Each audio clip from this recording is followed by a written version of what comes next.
The house was quiet. Too quiet. Alex sat alone on the couch, staring at the half-open door where their partner Lily had stormed out hours earlier. The argument had been ugly, worse than usual. This time, it wasn't just shouting. There were words spoken that couldn't be taken back, a sharpness in Alex's voice that even they didn't recognize. The echo of Lily's last words still hung heavy in the air. "I can't take this anymore. Your anger is destroying everything." Alex let out a long, shaky breath. It wasn't the first time someone had said that. Anger had always been a shadow lurking behind every decision, every relationship. But this time, something felt different. The pain on Lily's face was too real, too raw. She wasn't just upset, she was hurt.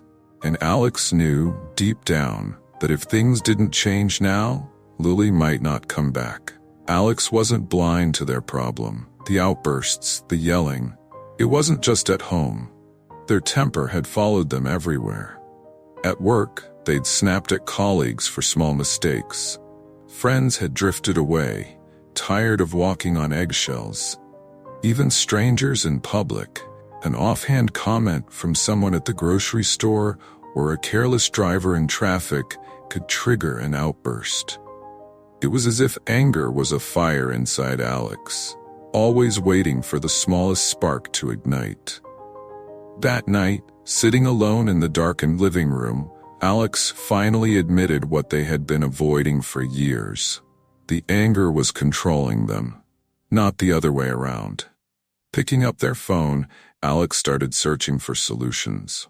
Articles, videos, self-help books. There were thousands of resources, all offering advice on how to manage anger. But one guide stood out among the rest: the 7 Principles to Master Anger Control in 7 Days. The title seemed overly optimistic, but Alex was desperate. With a resigned sigh, they clicked on the link and began reading. The first few lines of the guide spoke directly to Alex's heart. Anger is not your enemy, but letting it control you will destroy everything you hold dear. That hit hard. Alex wasn't ready to lose Lily. They weren't ready to lose themselves. The guide promised simple, actionable steps to regain control. It wasn't about suppressing anger but understanding it, learning to respond instead of react. Alex had nothing to lose. And so, with a mixture of hope and skepticism, they committed to following the guide. 1 principle per day for 1 week. It would be the hardest week of their life. Day 1. Awareness of triggers. The first principle was simple enough in theory. Become aware of what triggers your anger. The guide suggested keeping a journal and writing down every moment of frustration, no matter how small. Alex wasn't much of a writer, but they bought a notebook and decided to give it a try. The first day was eye-opening. From the moment Alex woke up, it seemed like everything was irritating them. The alarm went off 5 minutes late. There was no hot water in the shower. Someone had left the milk out, and it was spoiled. Each tiny inconvenience felt like a personal attack, and Alex could feel the heat of frustration rising in their chest with every passing minute. By mid-morning, Alex was already exhausted from keeping track of every angry impulse. The journal was quickly filling up, and it wasn't even noon. Traffic on the way to work? Noted. Coworker making a snide comment about a missed deadline? Noted. Computer freezing during a crucial email? Definitely noted. The sheer number of triggers surprised Alex. It wasn't just the big moments, arguments with Lily or major work conflicts. It was the small, everyday annoyances that piled up until they exploded into something much larger. By the end of the day, Alex was shocked by how frequently their anger flared up. But at the same time, simply recognizing the triggers gave them a small sense of control. For the first time, they were seeing the patterns instead of being swept up in them. Day 2. Pause before reacting. The second principle was harder, learning to pause before reacting. The guide advised counting to 10 when anger arose, giving the brain time to catch up with the emotions. It sounded simple, but in practice it felt nearly impossible.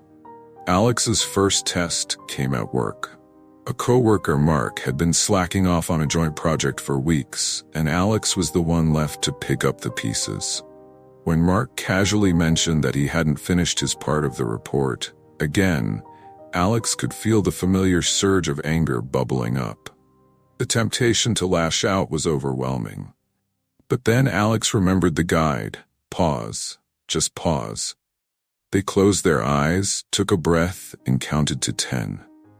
It felt stupid, and for a moment, the anger seemed to get even worse, but by the time they reached 10, something had shifted. The urge to yell wasn't as strong.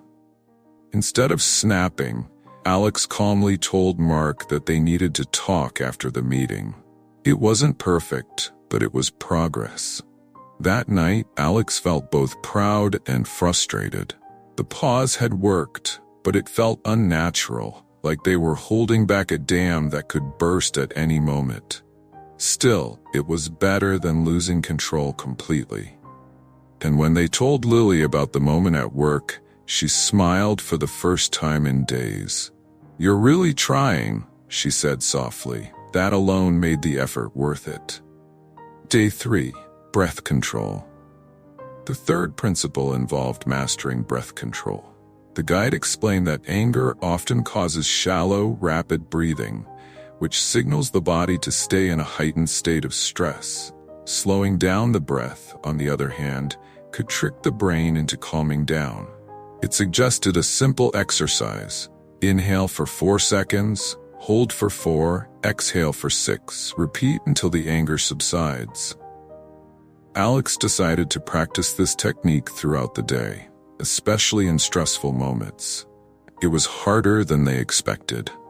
At work, when a deadline was pushed up unexpectedly, Alex could feel the familiar tightness in their chest. Instead of snapping at their boss or panicking, they quietly stepped away, found a corner to breathe, and started the exercise. In for 4. Hold for 4. Out for 6. At first it felt forced, almost silly. But as they repeated the cycle, something shifted. The tension in their shoulders eased, and their racing thoughts slowed.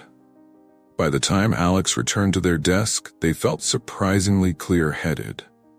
That night, the technique was put to the test at home. Lily brought up the argument from a few nights ago, trying to discuss what had gone wrong. Normally, just hearing the subject would have sent Alex into defense mode, but instead, they focused on their breath. In for 4. Hold. Out for 6. The conversation wasn't easy, but for the first time in a long time, Alex didn't lose control. They listened. They breathed. And when Lily finally said, "I just want to feel like you hear me," Alex didn't explode with excuses or deflections. Instead, they simply nodded and said, "I'm trying." Day 4. Empathy and perspective taking. By day 4, Alex was beginning to feel the weight of the challenge. Each principle had demanded more self-control than they were used to, and it was exhausting. But the next principle, empathy and perspective taking, seemed like a critical turning point.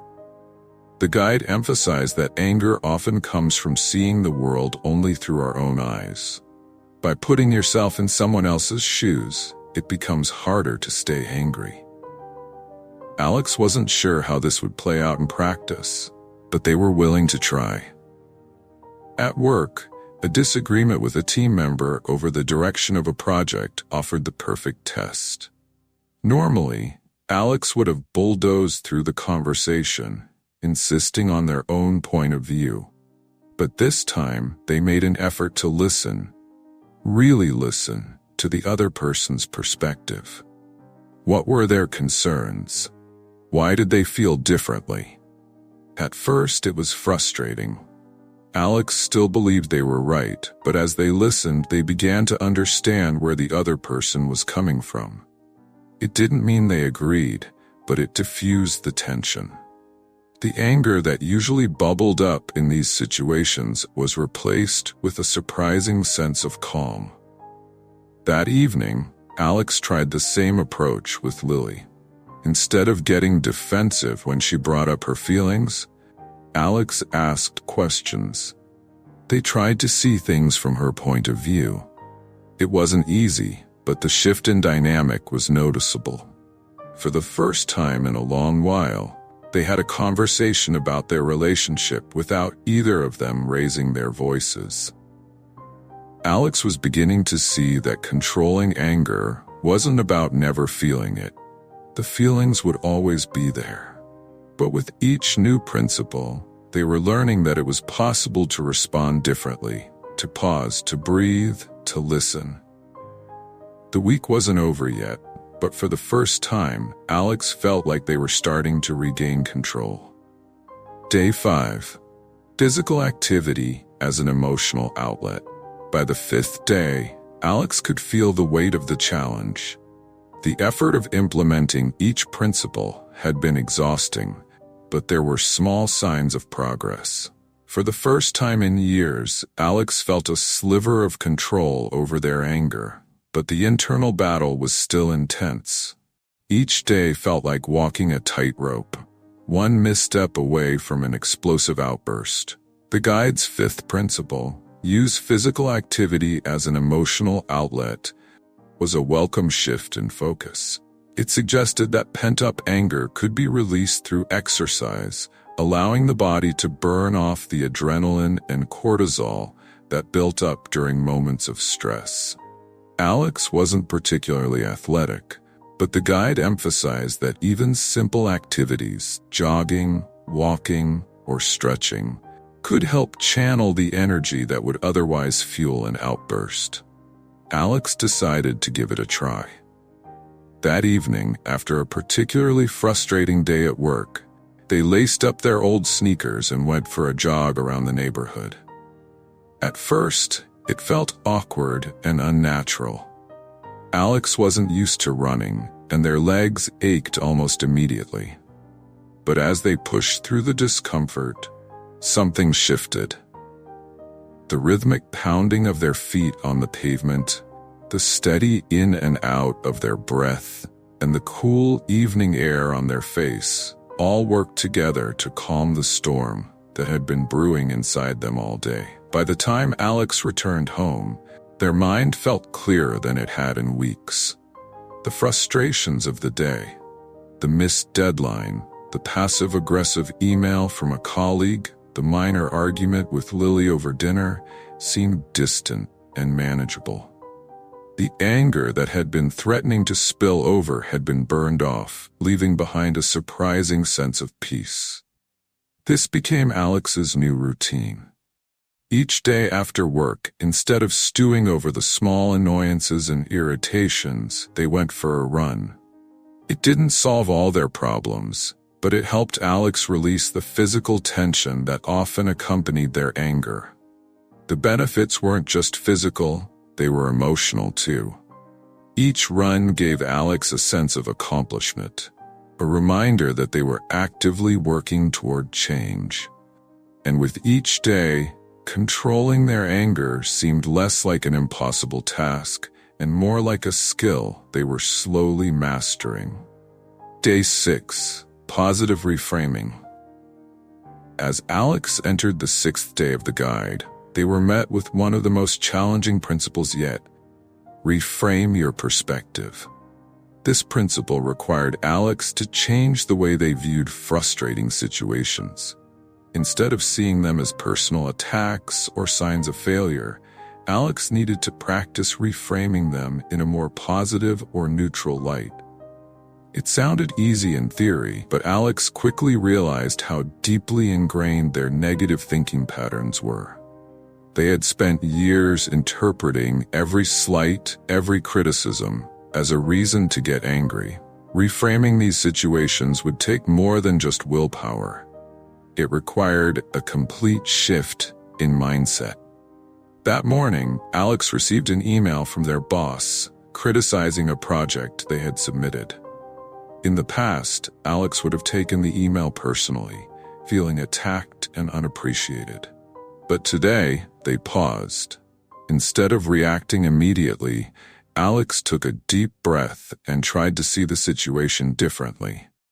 What if this wasn't an attack? What if their boss was just trying to help improve the project? What if the feedback wasn't a sign of failure, but an opportunity to learn and grow? It wasn't easy. The old habits of defensiveness and anger were still there, lurking in the background. But as Alex practiced reframing the situation, they felt the anger begin to fade. The email wasn't personal. It was just part of the job. And instead of responding with frustration, Alex replied with calm professionalism, thanking their boss for the feedback and asking for clarification on how to improve the project. The same day, Alex tried the technique at home. When Lily mentioned that Alex had forgotten to take out the trash, a small comment that would usually spark an argument, Alex paused. Instead of interpreting it as criticism, they reframed it as a simple reminder, not a judgment of their character. The result was surprising. What could have turned into a heated exchange ended with a calm conversation, and Alex felt proud of their ability to control their response. By the end of the day, Alex realized that reframing wasn't about ignoring problems or pretending everything was fine. It was about choosing to see situations in a way that didn't automatically trigger anger. It was about giving themselves the power to respond thoughtfully instead of reacting impulsively. Day 7. Forgiveness and letting go. On the 7th day, the guide introduced its final and most profound principle: forgiveness and letting go. This principle wasn't just about forgiving others. It was also about forgiving oneself. As Alex read through the guide, they felt a deep sense of unease. Forgiveness had always been difficult for them. They held on to grudges, both against others and against themselves. The anger they felt toward past betrayals, mistakes, and regrets had festered for years, building up walls of resentment that seemed impossible to tear down. But the guide was clear. Holding on to anger only hurt the person holding it. Forgiving others, even if they didn't deserve it, was the key to true emotional freedom. And just as importantly, Alex needed to forgive themselves for their past mistakes, for the times they had let their anger get the better of them. That evening, Alex sat down with their journal and began writing a list of people they needed to forgive. The list was longer than they expected. Family members, former friends, colleagues, and even strangers who had wronged them in some way. But as Alex wrote each name, they felt the weight of the anger they had been carrying. It was exhausting to hold on to so much resentment. The next step was harder. Alex had to forgive themselves. This was the most difficult part. The years of angry outbursts, the relationships damaged, the opportunities missed, it was all tied to their inability to control their temper. But the guide was right. If Alex wanted to move forward, they had to let go of the guilt and shame that had been holding them back. Sitting alone in the quiet of their living room, Alex whispered the words aloud, "I forgive you." It wasn't a magical moment. There were no immediate feelings of relief or peace, but it was a start. And for the first time, Alex felt like they were truly on the path to healing. The final test. By the end of the week, Alex felt like a different person. The principles from the guide had given them tools they never thought possible, ways to control their anger, manage their emotions, and respond to situations with clarity instead of rage. But they knew the journey wasn't over. The real test would come when they faced a situation that pushed them to their limits.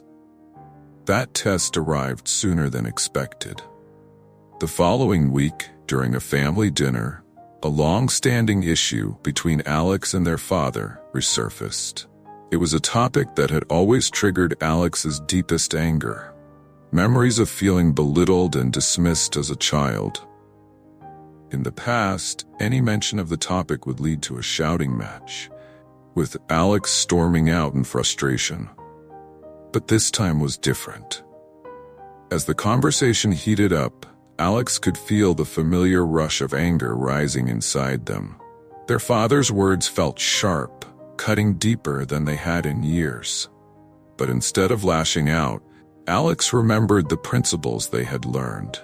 They paused, they breathed, they reframed the situation, reminding themselves that their father's words weren't a reflection of their worth, but of his own unresolved issues. For the first time in their life, Alex didn't explode. They didn't shout or storm out. Instead, they calmly expressed their feelings, setting boundaries without anger. The result was shocking. The room fell silent, and for the first time, Alex's father didn't respond with aggression. He listened. The conversation didn't resolve all their issues, but it was a breakthrough. And as Alex left the dinner table that night, they felt something they hadn't felt in years: peace. Reflecting on the journey.